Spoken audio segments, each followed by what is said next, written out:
अगर आप एक रेगुलर इनकम कमाना चाहते हैं तो ये वीडियो आपके लिए है। इस वीडियो में हम देखेंगे कि वो कौन सा प्लान है जो हमें एक रेगुलर इनकम कमाने का मौका देता है, और आखिर में SBI के 2 फंड्स के बारे में भी बताऊंगा जिसमें इन्वेस्ट करके आप अपने लिए एक इनकम जनरेट कर सकते हैं। तो आइए वीडियो स्टार्ट करते हैं।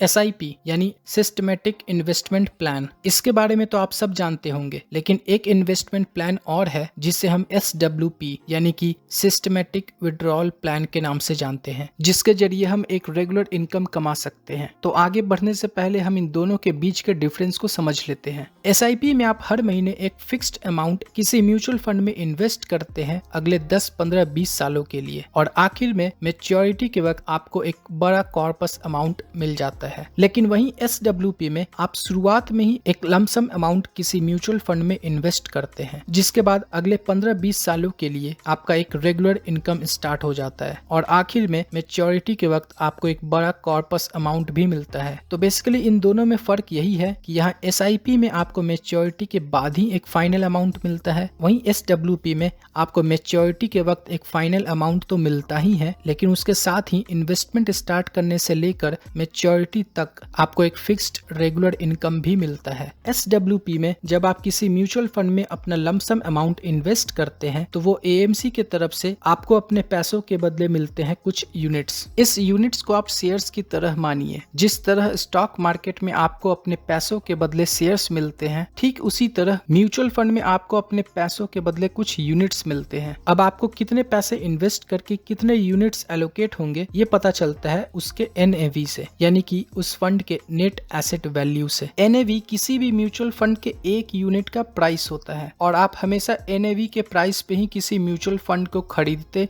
या बेचते हैं। इसके और डिटेल्स में आपको अभी जाने का जरूरत नहीं है, लेकिन फिर भी अगर आपको NAV को अच्छे से समझना है तो कुछ महीने पहले मैंने एक बहुत अच्छा वीडियो बनाया था, आप उसे देख सकते हैं। उस वीडियो को कुल मिलाकर 115 लोगों ने देखा है। मैं धन्यवाद करता हूँ उन सभी लोगों का। खैर, वापस आते हैं अपने टॉपिक पर। तो मान लीजिए आपने किसी म्यूचुअल फंड में 20 लाख रुपए लमसम इन्वेस्ट किया है। आप अपने अकॉर्डिंग इस अमाउंट को कम ज्यादा कर सकते हैं, और उस इन्वेस्टमेंट के वक्त NAV का प्राइस 10 रुपए था, तो आपको टोटल 2 लाख यूनिट्स एलोकेट होंगे। उसके बाद आप मंथली, क्वार्टरली या ईयरली जो भी अमाउंट आप डिसाइड करते हैं कि मुझे ये फिक्स्ड रेगुलर इनकम चाहिए, तो ये म्यूचुअल फंड कंपनी उस यूनिट्स को बेचना शुरू कर देता है, जिसके वजह से आपको एक रेगुलर इनकम मिलना स्टार्ट हो जाता है। तो मान लीजिए अगर आप 5,000 रुपए मंथली इनकम के रूप में चाहते हैं, तो ये म्यूचुअल फंड कंपनी उस 2 लाख यूनिट्स में से 500 यूनिट्स को बेच देगा, क्योंकि NAV का प्राइस 10 रुपए है, और 5,000 रुपए डिवाइडेड बाई 10 रुपए इज इक्वल टू 500 यूनिट्स। और ऐसे ही हर महीने आपका म्यूचुअल फंड आपके कुछ यूनिट्स को बेचता रहेगा, ताकि आपको हर महीने 5,000 रुपए का एक फिक्स्ड इनकम मिलता रहे। लेकिन इसमें सबसे बड़ा प्रॉब्लम ये है कि अगर आप हमेशा ऐसे ही पैसे विड्रॉ करते रहेंगे, तो ये जो हमने 20 लाख का लमसम अमाउंट इन्वेस्ट किया है वो कभी ना कभी खत्म हो जाएगा। तो इसके लिए जरूरी ये है कि आप अपने लमसम अमाउंट को एक ऐसे म्यूचुअल फंड कंपनी में इन्वेस्ट कीजिए जहां ये भी ग्रो होता रहे, ताकि आपका लमसम अमाउंट खत्म ना हो। अब काफी सारे म्यूचुअल फंड कंपनी एक SWP का ऑप्शन भी देते हैं, मतलब जैसे कुछ टैक्स सेविंग फंड्स होते हैं, कुछ रिटायरमेंट बेस्ड फंड्स होते हैं, ठीक उसी तरह कुछ SWP स्पेसिफिक म्यूचुअल फंड्स भी होते हैं जिसमें आप इन्वेस्ट कर सकते हैं। तो यहाँ आपको 2 सबसे इंपॉर्टेंट चीजों पर ध्यान रखकर इन्वेस्ट करना होगा। पहला है फंड कैटेगरीज, और दूसरा है आपका विड्रॉवल प्लान। फंड कैटेगरीज में आपको इस बात का ध्यान रखना होगा कि आप जिस म्यूचुअल फंड में अपना ये लमसम अमाउंट इन्वेस्ट करना चाहते हैं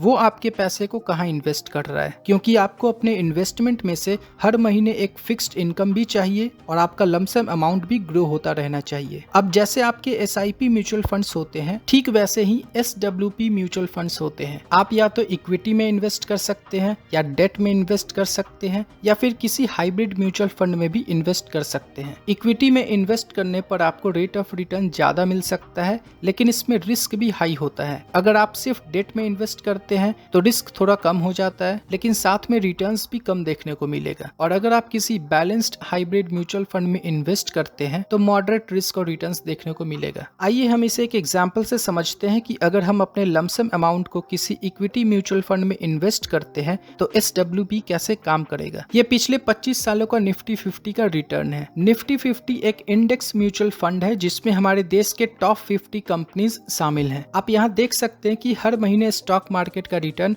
वेरी कर रहा है, क्योंकि स्टॉक मार्केट बाय डेफिनेशन आप सब जानते हैं कि ये फ्लक्चुएट करता रहता है। हम एग्जाम्पल के लिए 2017 के रिटर्न को ले रहे हैं, तो NAV को हमने 10 रुपए माना था और अपने लमसम अमाउंट को इन्वेस्ट करने पर हमें 2 लाख यूनिट्स मिले थे। तो यहाँ जैसे जैसे स्टॉक मार्केट बढ़ रहा है, ठीक वैसे ही म्यूचुअल फंड भी बढ़ेगा, और म्यूचुअल फंड बढ़ेगा तो उस फंड का NAV का प्राइस भी बढ़ेगा। तो पहले महीने में मार्केट 4.59% से बढ़ा है, तो NAV का प्राइस 10 रुपए से बढ़कर 10.46 रुपए हो जाएगा। इसी तरह से नेक्स्ट मंथ मार्केट 3.72% से बढ़ा है, तो NAV का प्राइस 10.85 रुपीज हो जाएगा, एंड सो ऑन। अब क्योंकि मार्केट अप डाउन होता रहता है, तो NAV का प्राइस भी घटता बढ़ता रहेगा। यहाँ जून के महीने में मार्केट 1.04% से गिरा था, तो यहाँ NAV का प्राइस भी पिछले महीने से थोड़ा कम हो जाएगा, और इसी तरीके से NAV के प्राइसेस में आपको चेंजेस देखने को मिलेगा। अब आप चाहते हैं कि मुझे हर महीने 5,000 रुपए का एक रेगुलर इनकम मिले, तो ये म्यूचुअल फंड कंपनी आपके बिहाफ में हर महीने कुछ यूनिट्स को बेचेगा to the amount of 5,000 rupees. तो देखते हैं कि हर महीने कितने यूनिट्स को बेचने होंगे। पहले महीने में NAV 10.46 रुपीज है, तो 5,000 रुपीज को 10.46 रुपीज से डिवाइड करेंगे, तो ये आएगा 478.01 यूनिट्स। यानी कि पहले महीने में आपको 5,000 रुपए का इनकम देने के लिए आपका म्यूचुअल फंड 478.01 यूनिट्स को बेच देगा, और इसी तरह आपका म्यूचुअल फंड हर महीने कुछ यूनिट्स बेचेगा ताकि आपको आपका 5,000 रुपए मिल सके। जैसे यहाँ पर जून के महीने में मार्केट डाउन था, तो पिछले महीने से ज्यादा यूनिट्स आपके बिके थे, और यहाँ नवंबर में भी मार्केट 1.05% से गिरा था, तो पिछले महीने से ज्यादा यूनिट्स बेचना पड़ा था। तो आप यहाँ देखेंगे कि जैसे जैसे NAV का प्राइस बढ़ेगा, वैसे वैसे आपके म्यूचुअल फंड को कम यूनिट्स बेचना पड़ेगा आपको 5,000 रुपए देने के लिए। जैसे इस साल के पहले महीने में लगभग 478 यूनिट्स बिके थे, और दिसंबर में ये घटकर 388.50 यूनिट्स हो गया। तो अगर आप SWP में अगले 10, 15, 20 सालों के लिए एक सही फंड में इन्वेस्ट करते हैं, तो आपका प्रिंसिपल अमाउंट भी ग्रो होता रहेगा, और साथ ही आपको हर महीने एक रेगुलर इनकम भी मिलेगा। अब यहाँ दूसरा मेजर फैक्टर होना चाहिए आपका विड्रॉवल प्लान। तो ये एक SWP कैलकुलेटर है। यहाँ अगर हम अपने लमसम अमाउंट को 20 लाख रुपए सेट करते हैं और हम मंथली 5,000 रुपए विड्रॉ करना चाहते हैं, और रेट ऑफ रिटर्न हम जनरली 12 से 15% एक्सपेक्ट कर रहे हैं, तो हम यहाँ 12% सिलेक्ट कर लेते हैं। अगर आप एक इक्विटी म्यूचुअल फंड में इन्वेस्ट कर रहे हैं तो 12 से 15% इज रीजनेबल। अगर आप सिर्फ डेट में इन्वेस्ट करेंगे तो 6 से 8%, और अगर आप एक हाइब्रिड बैलेंस्ड फंड में इन्वेस्ट करते हैं तो 8 से 10% तक एक्सपेक्ट कर सकते हैं। आप यहाँ निफ्टी 50 के पिछले 25 सालों का एनुअल रिटर्न देखेंगे तो आपको पता चलेगा कि हर साल मार्केट 12 से 15% रिटर्न नहीं देता है। यहाँ 2023 में 19.42% का एनुअल रिटर्न था, वहीं 2022 में सिर्फ 4.32% ही रिटर्न दिया था। लेकिन जब हम लंबे समय लेट से 10 साल, 20 साल या 30 साल तक किसी फंड में इन्वेस्ट करते हैं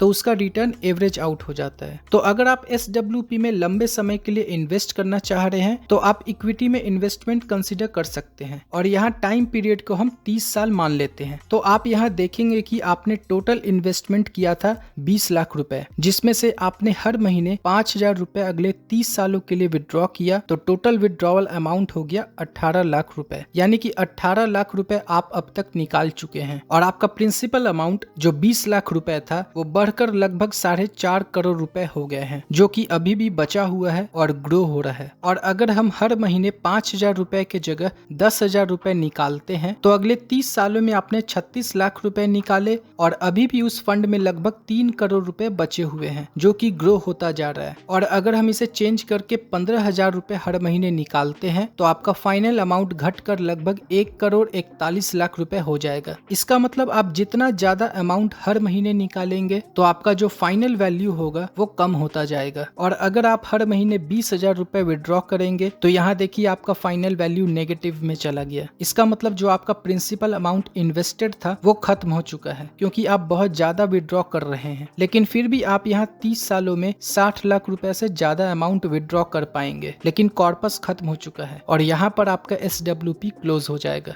तो आप अपना इन्वेस्टमेंट प्लान करने से पहले इस कैलकुलेटर के साथ थोड़ा खेलेंगे तो आपको काफी आइडिया हो जाएगा, जो आपके डिसीजन में हेल्प करेगा। अब बहुत सारे सारे रिसर्च और पब्लिक रिव्यूज हुआ है कि क्या होना चाहिए आपका राइट विड्रॉवल अमाउंट और विड्रॉवल परसेंटेज, ताकि आपका लमसम प्रिंसिपल अमाउंट जल्दी खत्म ना हो। अब 20 लाख रुपए तो हमने डाल दिए, लेकिन हमारे खर्चे तो फिक्स्ड ही नहीं है। हमारा मन करेगा कि हम 50,000 रुपए हर महीने विड्रॉ कर ले, लेकिन अगर हम ऐसा करते हैं और हर महीने अगर 50,000 रुपए विड्रॉ करने लगे तो ये देखिए हमारे पैसे अगले 4 से 5 सालों में ही खत्म हो जाएगा। क्योंकि अगर आप 6 लाख रुपए हर साल निकालेंगे तो ये 20 लाख रुपए कब तक सस्टेन कर पाएगा। तो बहुत सारे रिसर्च और रिव्यू से हमें एक थंब रूल मिला है जो है 4% रूल, यानी कि जो भी आपका लमसम अमाउंट है उसका अगर आप 4% एनुअली विड्रॉ करेंगे तो वो एक डिसेंट अमाउंट होगा और आपका प्रिंसिपल अमाउंट अगले 30, 40, 50 सालों तक भी खत्म नहीं होगा। तो अगर आप यहाँ 20 लाख रुपए इन्वेस्ट कर रहे हैं तो 4% ऑफ 20 lakhs हो गया 80,000 रुपीज, यानी 80,000 रुपए आप साल के निकालते हैं, जो कि लगभग 6,500 रुपए हर महीने हो रहे हैं। तो अगर आप इतने रुपए हर महीने निकालेंगे तो आपका प्रिंसिपल अमाउंट अगले 50-60 सालों तक भी खत्म नहीं होगा। इनफैक्ट आपका जो प्रिंसिपल अमाउंट होगा वो समय के साथ और ग्रो होता रहेगा। तो फाइनली अब हम देखते हैं कि SBI के वो कौन से म्यूचुअल फंड है जिसमें आप SWP कर सकते हैं। तो हमने यहाँ SBI के 2 म्यूचुअल फंड्स को सिलेक्ट किया है और ये दोनों फंड्स हाइब्रिड फंड्स के कैटेगरी से आते हैं, जिसमें पहला है SBI equity hybrid fund direct growth plan और दूसरा है SBI balanced advantage fund direct growth plan. हमने यहाँ दोनों फंड्स को हाइब्रिड फंड्स के कैटेगरी से इसलिए सिलेक्ट किया है क्योंकि जैसा मैंने पहले आपको बताया कि एक हाइब्रिड फंड आपके ज्यादातर पैसे इक्विटी में लगाता है, लेकिन एक सिग्निफिकेंट हिस्सा डेट में भी लगाता है। और हम जानते हैं कि इक्विटी शेयर मार्केट के कंटेक्स्ट में होता है, इसीलिए इसमें वोलेटिलिटी ज्यादा होता है। वोलेटिलिटी का मतलब होता है up and down market movement, वहीं डेट में वोलेटिलिटी कम होता है और ये हमें एक फिक्स्ड रिटर्न दे देता है। और इन दोनों में इन्वेस्टमेंट से हमारा रिस्क मैनेज हो जाता है और बैलेंस हो जाता है, जिससे हमारा रिटर्न स्टेबल हो जाता है। और जब आप हर महीने कुछ पैसे विड्रॉ करेंगे तो आपके प्रिंसिपल अमाउंट पर बहुत ज्यादा फर्क नहीं पड़ेगा और आपके यूनिट्स भी कम खर्च होंगे। तो SBI इक्विटी हाइब्रिड फंड के पास्ट परफॉर्मेंस और रिटर्न्स को आप यहाँ चेक कर सकते हैं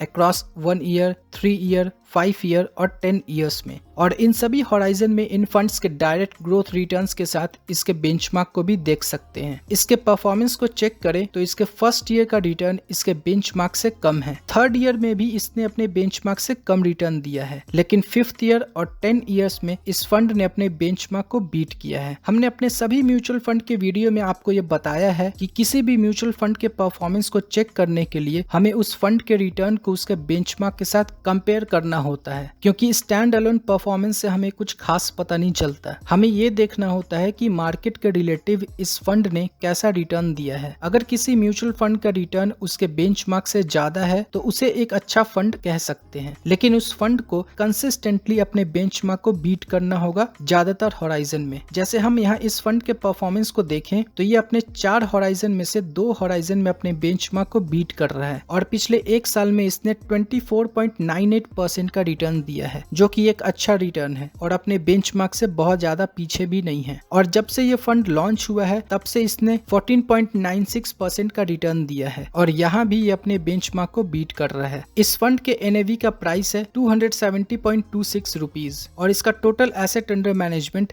65,000 करोड़ रुपए से भी ज्यादा है। बाकी के डिटेल्स जैसे Sharpe ratio, alpha, beta, standard deviation, expense ratio और एग्जिट लोड आप यहाँ देख सकते हैं। जहाँ शार्प रेशियो और अल्फा जितना ज्यादा होगा वो फंड उतना ही अच्छा होगा। हमने यहाँ पे एक रेंज लिख दिया है आपके समझने के लिए। वहीं beta, standard deviation, expense ratio और एग्जिट लोड जितना कम होगा वो फंड उतना ही अच्छा होगा। और इस फंड का एसेट एलोकेशन आप यहाँ देख सकते हैं, जहाँ इक्विटी में 77.14% और डेट में 18.84% का फंड्स एलोकेटेड है। और इस फंड का टॉप होल्डिंग और टॉप सेक्टर्स आप यहाँ देख सकते हैं। और नंबर 2 पर हमारे पास है SBI balanced advantage fund direct growth plan. यहाँ पर आप इस फंड का पास्ट परफॉर्मेंस और रिटर्न देख सकते हैं। ये फंड रिलेटिवली एक नया फंड है और अगस्त 2021 में इसे लॉन्च किया गया था, तो रिसेंट के कुछ महीनों का रिटर्न को हम इग्नोर करेंगे। इसने फर्स्ट ईयर 27.21% का रिटर्न दिया है, जो कि एक अच्छा रिटर्न है और इसने अपने बेंचमार्क को बीट भी किया है और इसका ऑल टाइम रिटर्न भी अच्छा है और इसके बेंचमार्क से ज्यादा है। इस फंड के NAV का प्राइस है 13.94 रुपीज रुपीज और इसका टोटल एसेट अंडर मैनेजमेंट लगभग 27,500 करोड़ रुपए है। वहीं एक्सपेंस रेशियो और एग्जिट लोड भी आप यहाँ देख सकते हैं। इस फंड का एसेट एलोकेशन आप यहाँ देख सकते हैं, जहां इक्विटी में 42% और डेट में 22.03% का फंड्स एलोकेटेड है और इस फंड का टॉप होल्डिंग और टॉप सेक्टर्स आप यहाँ देख सकते हैं। अगर ये वीडियो आपको कोई वैल्यू प्रोवाइड किया है या ये वीडियो आपको पसंद आया है तो इसे लाइक कीजिए या फिर डिसलाइक कीजिए। तो फिर मिलते हैं अगले वीडियो में। अगर आपका कोई डाउट है तो नीचे कमेंट कीजिए और ऐसे ही ढेर सारे वीडियोस को देखने के लिए हमारे चैनल को सब्सक्राइब करें। वीडियो में यहाँ तक बने रहने के लिए आपका बहुत बहुत धन्यवाद। जय हिंद।